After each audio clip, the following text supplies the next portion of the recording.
RDO గారికి, special officer గారికి, MPDO గారికి, తహసీల్దార్ గారికి, ఇందిరమ్మ కమిటీ సభ్యులకు, మాజీ సర్పంచ్ గారికి, పత్రికా విలేకరులకు, గ్రామ ప్రజలకు, పోలీస్ శాఖ వారికి అందరికీ నమస్కారాలు తెలియజేస్తూ, నా పేరు వెంకటేశం, ఏపీఓడి.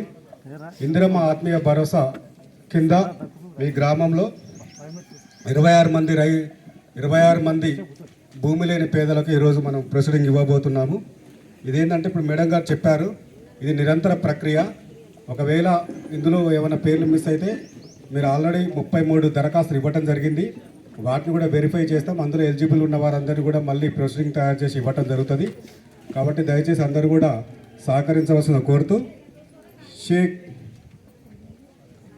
దుగ్గి